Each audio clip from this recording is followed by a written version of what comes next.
Tell everybody the good news, the core of the joy, and I appreciate that. She usually gets you there by preaching from across the top.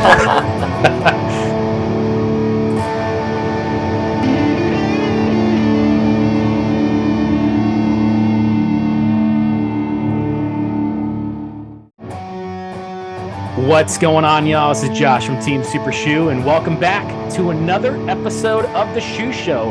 We are not talking about golf shoes today. No, we are talking about the one and only core LaJoie, the Super Shoe of NASCAR, and just anything NASCAR related. We're super pumped to have you guys on. Today we get to hang out with the CEO of the Jessie Rees Foundation and NEGU, NEGU, Never Ever Give Up, Mr. Erik Rees. He comes on and he talks to us a little bit about his nonprofit that's on Corey's hood for 6 races and this year, and also his weekend out at his first race ever out at Auto Club Speedway, where Corey finished 14th. So pretty cool to talk to him, and it's a pretty humbling conversation. Before we get to that, though, normally the 7th is the day that we talk about some racing and catch up and kind of recap a little bit about how Corey's been doing and any hot topics in NASCAR. But we do have a few interviews coming up in the month of March. So I'm going to go ahead and just chat it up just a little bit, just me and you, if that's cool. So the first race I wanted to mention was the Daytona 500. Corey was as high as second place, showed such good promise. Pastrana, he finished 11th, which is pretty cool. Brought a lot of eyes to the sport that maybe wouldn't have watched it, whether they're motocross fans or what have you. So that's pretty cool. Stenhouse, he won. That's good for him. Glad to see him win. And Speed Week was really promising for Corey. It really was a good week to be a shoe fan, considering that you had the clash where Corey did not qualify in, which was such a bummer, and then you had the initial single car qualifying where he placed 40th out of 42. Man, that was I started thinking, oh, here we go. But that Speed Week, man, it was great. He had the duels where he finished 5th. And he got the 12th place starting spot for the Daytona 500, which is his best starting spot for that race. So that was pretty cool. And he led a ton of laps in the truck race. That truck race, man, that's my favorite paint scheme. Is that Schluter Flames, man? That thing was sexy. So I was glad to see it killing it. Until he kind of got freight trained. He hesitated to make the block, but I guess it was because he's not used to those mirrors, and he didn't want to make a block and risk being spun out and wreck one of Spire's trucks. So could totally get it, but was such a bummer because he probably would have got it. But he has said on his podcast that he would much rather win. He wants that first win at Daytona to be at a checkered flag and not rain delayed and calling it quits. So Daytona 500, he finished 16th, which was pretty good. And he was in contention, and his time is coming. I mean, let's be real. Not to be a fanboy or anything like that, but Corey is showing more and more promise, and he's getting more and more attention from all the right people. So I'm excited for him, and I'm excited for Spire, and I think that there's nothing but good things ahead. Then you had next race up, Auto Club Speedway out in California. Kyle Busch, he beats Chastain. Corey was wrecked twice, and he also caused the wreck. He was as high as 10th place and finished 14th. And it was a day of redemption for him because he came back and forth from all those dramas. And his pit crew is on fire, which is really cool to see. They have struggled in the past, so I'm happy to see that, man. They were killing it. Something about NASCAR is you have to have luck on your side. You have to have not only that you have to have a great car and you have to have a great crew chief and mechanic or engineer rather, and then the driver obviously has to go and kill it, but you have to have everything fall your way. And as much as Corey finished 14th, and I would have much rather him finish higher in 10th or whatever, I thought about it, and when he got wrecked, by, who was it? I think the 12 car. I can't remember, where he spun out into the front stretch. He went all the way back to 30th, and then it came back up. But after that caution, they went back green, and all the cars stacked up from whoever not going in the restart zone, and good chance he would have been involved in that. I mean, I think that took out like 5 to 10 cars, or at least damaged them pretty good where they weren't in contention. So, he went from 30th to, I think, 18th or 20th, and not even a lap, because it was a green and then caution immediately. So, that stuff like that is a penny stacked. At the end of the day, we didn't want to be back in 30th, but hey, I would rather be back in 30th and fight our way back up front than be collected in that. So that was good luck on our side, or a blessing. And it's hopefully we have more of that coming. And I'm looking forward to the rest of the season, because I really feel like we have a good thing going. It was a great finish for the 7 team. And unfortunately, it was another failure for the 77. I don't know what exactly happened, but I know he had some type of engine failure for the 500, and now some type of other failure. So that really stinks. And they're supposed to be on the same type of like engine plan and everything. So, I'm hoping that that's not something that's going to cross over to the 7 crew as well, but I don't know. They have all their own, I'm sure each of these teams have their own engineers. I know Roy that came on, he said that they hired multiple engineers, but they're assigned per car. So we should be safe, but, and I hate it for the 77. I want everything good to happen with the Spire Motorsports team, because they're a great company and great team, and I want them to be somebody that I follow forever. When Corey retires, I keep cheering on the 7 car. And finally, we have Las Vegas Motor Speedway. Just happened the past weekend. Corey finished a 20th place. Not a very sexy finish, however. It's another top 20 for Spire Motorsports, and honestly, that's their ultimate goal, is to finish in the top 20. Continue to finish better than that, but the amount of money that they put into these cars, that is their ultimate goal, is to capitalize on these gains, the amount of money put in versus the amount of money brought back. So I'm excited, and I'm hoping for better finishes here in the future. We do got Atlanta coming up, and I'm expecting Corey to go and get that dub. But anyways, guys, let's go ahead and get our guest onto the show, Mr. Erik Rees. He is the founder, the CEO of the Jessie Rees Foundation. He is the founder of NEGU, which is on the hood of Corey LaJoie's ride for 6 races this year. Never ever give up. It's all about children fighting cancer and bringing them a little bit of joy. And without further ado, let's bring on Erik Rees. All right, we'll start in 3, 2. Man, well, I feel honored that y'all asked me to be on the shoe show. All right, y'all, we are back, and we are hanging out with the CEO of what's going to be on Corey's hood for 6 races this year, NEGU, the Jessie Rees Foundation, Mr. Erik Rees. Erik, how are you? Josh, I'm doing great, man. Thank you so much for having me, and thank you having me on the team. And this is an awesome opportunity, so thank you. Yeah. Well, we're all kind of a small knit, underdog fighting fans in Team Super Shoe, because Corey's not, he's not there yet. He's not Hendrick or Joe Gibbs, but he's getting there, and it's we always, if we have an opportunity to talk to somebody that supports our guy, and obviously you have a really cool, it's beyond my Corey LaJoie, but we just want to show you thanks and get to talk to you and just get to know you. So I've kind of researched a little bit of your nonprofit and checked out your website and the videos and whatnot. But for somebody that hasn't, I kind of wanted you to explain what the Jessie Rees Foundation is, maybe where it started, and how, NEGU is now on the hood of our race car. Oh, thanks, Josh. So March 3rd, 2011, my wife, Stacy, and I were told that our middle child, Jessie, was diagnosed with terminal cancer. And we were given 12 to 18 months with her.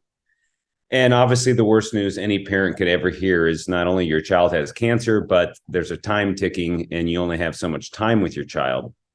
So obviously, we went into doing anything and everything we could to save our daughter's life. Any parent would do the same thing. And so, unfortunately, there wasn't any cure for Jessie's cancer. So we got her on what's called a clinical trial at our local children's hospital. And that consisted of daily trips up for chemo, radiation, so forth and so on. And a couple of days into her treatment plan, Jessie was sitting back of our car, and my wife, Stacy, and I are leaving the parking lot. And she simply said from the back of the car, "Mom, Dad, when do the other kids get to come home?" And we kind of explained to her that some of the kids that have cancer have different types of cancer, and that causes them to stay in the hospital weeks, months, multiple months. And literally, Josh, the next words out of her mouth have changed the tapestry of our lives, because she simply asked one question with 5 words: how can we help them? And to be honest, buddy, I wasn't thinking about them. I was thinking about saving my daughter's life.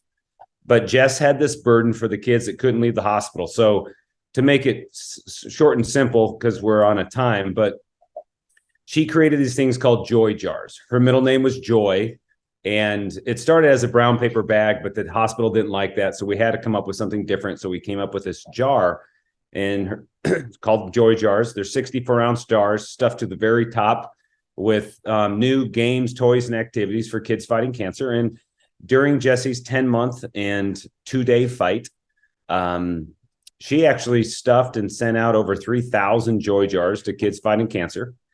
And during her time on Earth and during this challenging time with cancer, she came up with this little motto called NEGU. NEGU stands for Never Ever Give Up. And so after Jessie passed, she's obviously cheering from heaven today.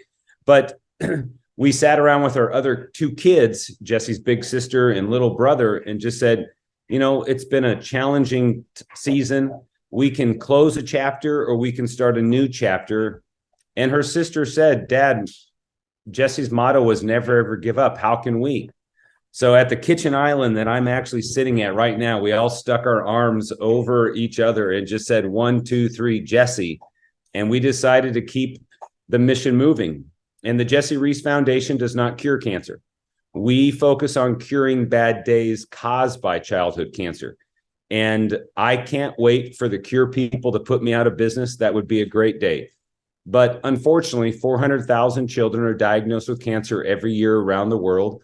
And our mission is to encourage them to never, ever give up and provide them all types of support, not only to the child, to the super sibs, and to the parents. And now we have sent out over 430,000 Joy Jars to kids fighting cancer, and we've reached children in 53 countries so far. So we celebrate that, but we have to keep going because cancer is still here. And it's an awesome opportunity to team up with Corey and the Never 7 car and continue to raise awareness, because really, before March 3rd, 2011, I didn't know much about childhood cancer. Now I know too much about it. But we are incredibly honored to have this opportunity to team up with the 7 car this season and raise awareness of this nasty disease, spread a lot of joy. I can't wait to tell you what's happened, even just as we've led into Fontana, and just the amazing opportunities that we get to have now with Corey, who is just an incredible human. Yeah. Wow, man. That's pretty deep. And, but it's so cool that you guys are not, God works in mysterious ways. I'm a believer as well. And it's, Yeah, it's tough, man, but that is so cool. And I'm glad that you guys are on the hood. Wanted to know, like, how did you guys get interested, or how did you get into sponsoring Corey? To be honest with you, Josh, a private family foundation here locally in Orange County, California, came to us, who are huge NASCAR fans, and said, "Hey, would you guys like to get involved with NASCAR?" And I was like, "I don't know a lot about NASCAR, but I would love to do this." And they said, "Well, we would like to sponsor for you to have the opportunity to be on I think they call it the premier sponsor or primary sponsor of 6 races of the number 7 car." And I was like, "Well, who's the driver?" And the gentleman said, "Corey LaJoie." And I just got goosebumps again. I mean, to think about, his last name has joy in it, and our mission is to spread joy to kids fighting cancer. It was so incredible. And I'm like, absolutely. What do we have to do to make this come about? Because we would love the opportunity. And so things all came into play, and we're the primary sponsor. We get to be the primary sponsor because of this amazing generosity of this private family foundation for 6 races. Starts in Fontana, California, and ends at the championships in Phoenix. Yeah, well, that's cool. Yeah, we're happy to have you, and what a cool purpose. It's not just, we're not just advertising a food or something like that, or a drink on our hood. We're advertising something to make a difference, and that's pretty cool. And without Corey having that on the hood, I wouldn't have, more than likely I wouldn't have ever known about your company, Right. Unless I have, or your nonprofit rather, unless I have a future, unless I have a future need. But yeah, and Corey is, he has done a lot of really cool stuff throughout the years. That's what brought all of us as fans over, is his personality and somebody that we can relate to. And he is somebody that grinds. He's not somebody that, a lot of these race car drivers, and I think it just in general in sports, it's kind of about how much money you have and all the connections you have, and where you get placed. And he's somebody that's working his way from the bottom up, and that's where a lot of us resonate. And he does a lot of good stuff every year. He does different charities, and Samaritan's Feet, and the Y. And so it's just pretty cool, and it's a good feeling to hopefully bring you guys some more support, and make people's lives better. Yeah, no, it's been amazing. I mean, when the donor had said about this, they said, we need to try to increase your awareness, because again, we've been around for about 11 years now, but I mean, not everybody knows who we are. Everybody knows about a pink ribbon, but not everybody knows about childhood cancer. And so it's about awareness, but it's also about spreading joy to these kids. I mean, we just got done with the Fontana race, and Corey, did amazing. I finished 14th. So, he was involved in 3 different little skittishes along the track and all those kinds of things. But leading up to that, I just have to tell you, because I want your fans and the followers of your awesome show to just know the heart behind this amazing guy that everybody cheers for on Sundays when he races in circles. But he flew in early at his, decision. And we had the actual car at the Joy factory. It's our offices where we produce all the joy jars for kids fighting cancer. And we had the car there. He showed up. We had a bunch of courageous families there. So we don't call them oncology kids. We call them courageous kids. And so we had courageous kids there, and that was awesome. And then right after that, he got right back into his car after coming all the way, and he had a bunch of flight challenges.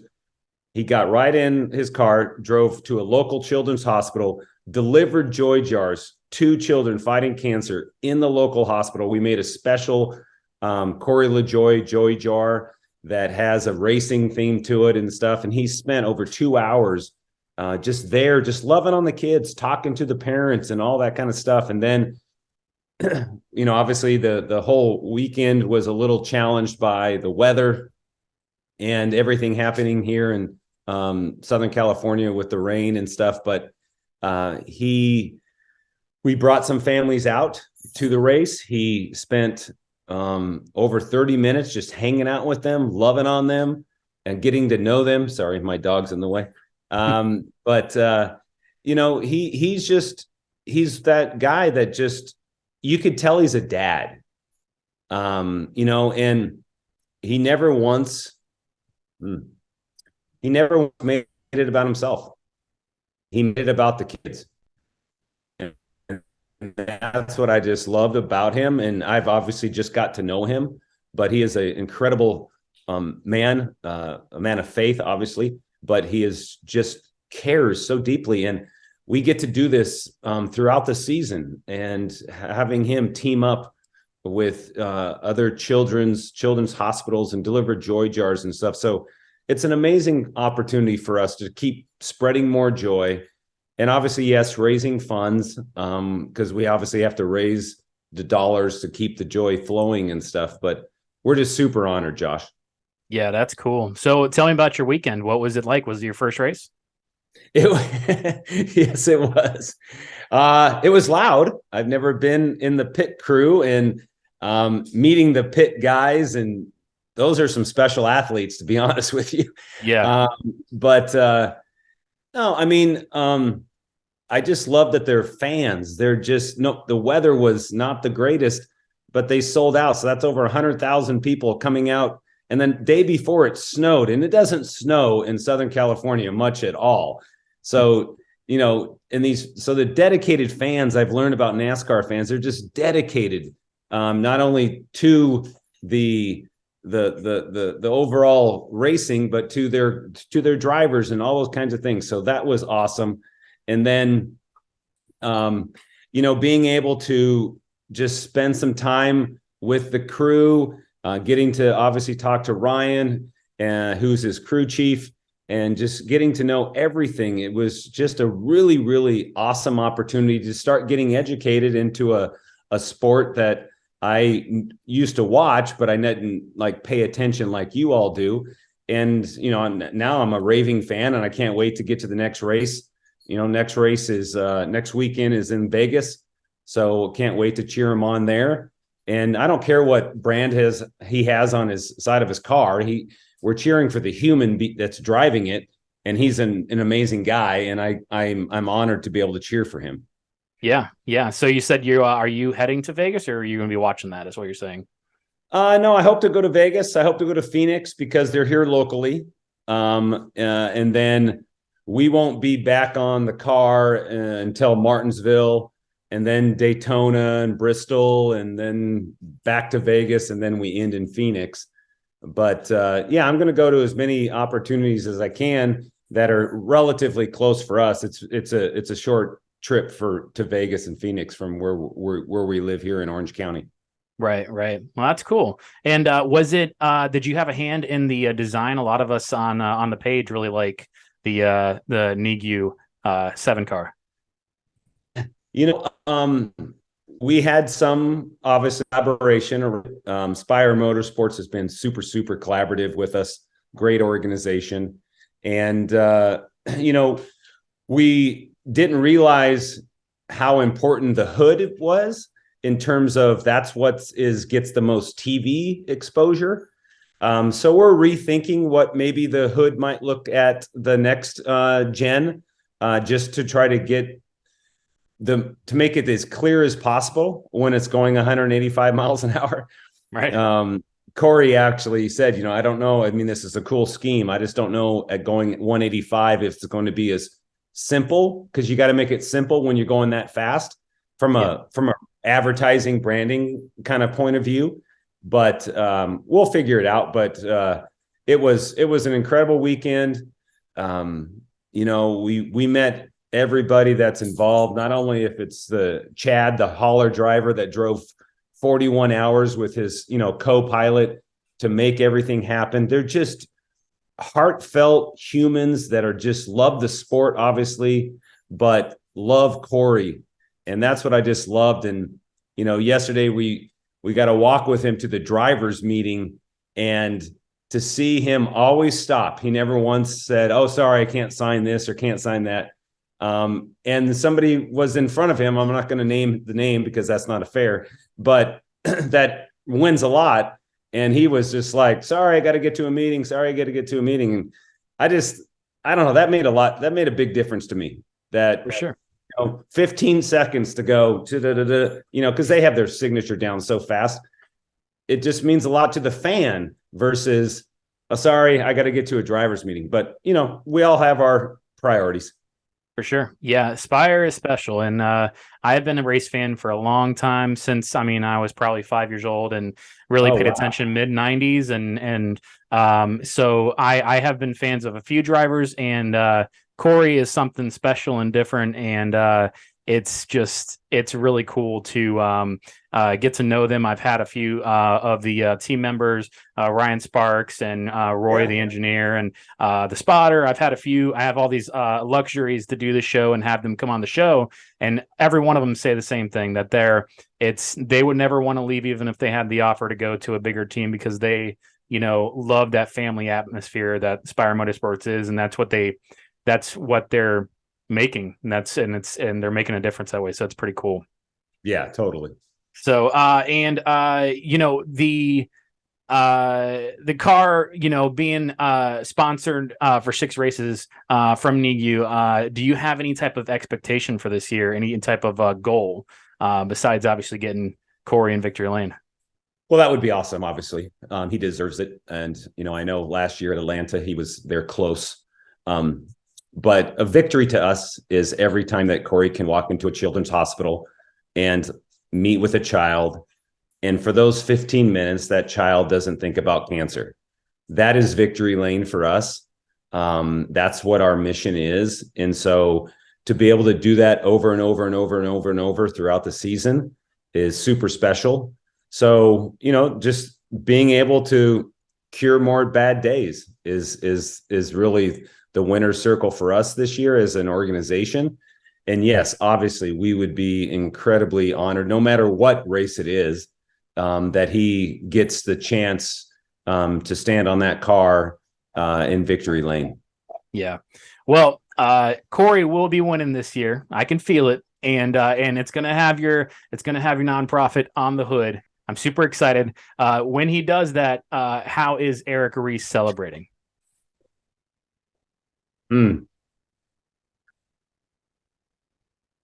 So I had tears when I saw the car pull out of the garage. Sorry. Because I miss my daughter so much, but I know that her legacy is making a difference. And so if that ever was to happen, I would be a very fulfilled dad. Because that just means more opportunity. I wake up every day with 2 goals: reach a child and raise $1.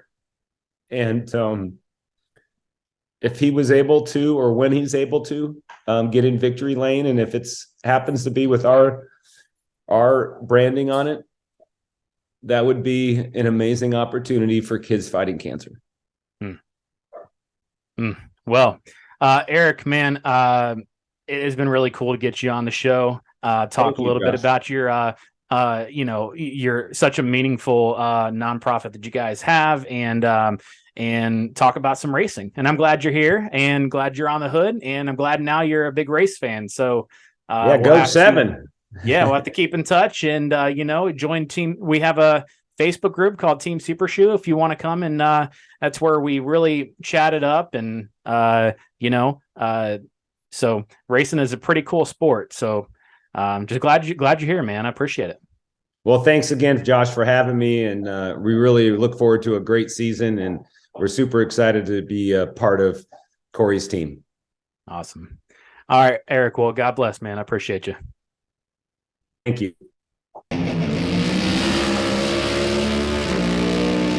Erik, once again, thank you for coming on the Shoe Show. It was very humbling to get to talk to you and hear your story. And it really means a lot to us that you guys are on the hood. And I'm glad you're here, and I'm glad you're now a big race fan. And I'm hoping for good things this year, and I'm looking forward to that thing being in victory lane. It's going to be awesome. So come hang out with us on Team Super Shoe if you'd like, out on Facebook. That's where it all started. And for anybody watching that has not joined and is just listening to the audio podcast or watching on YouTube, it all started at Team Super Shoe group on Facebook, where we all as a community got together and cheered on the underdog, and it's still going to this day. So please come hang out with us there. Please, if you're watching here on YouTube, like, comment, subscribe, share it. And if you're on the audio podcast, I guess rate and review and let everybody know that you're listening to the Shoe Show. And, hopefully we can bring more and more fans in this year, because I know Corey's going to be successful, and it's just going to keep, rolling in more fans, which ultimately will help people out like Erik and kids that are battling cancer, because they are now going to be exposed to NEGU and throw some money their way so that we can make kids' lives a little bit better. If you guys, wherever it is here, the QR code, scan that, or just go to the website, negu.org/Corey LaJoie. And you can donate anything, that anything would help. So $1, $7 for Corey, 27 for a joy jar to actually send it to them, filled with toys. It's just a really cool cause, and I promise you won't regret doing it. So other than that, y'all, I appreciate you so much. Thank you for hanging out with me once again. Next time I'll see you, it'll be on the 17th, and hopefully we'll have another good guest. So other than that, y'all, God bless, stay safe, and go Corey LaJoie.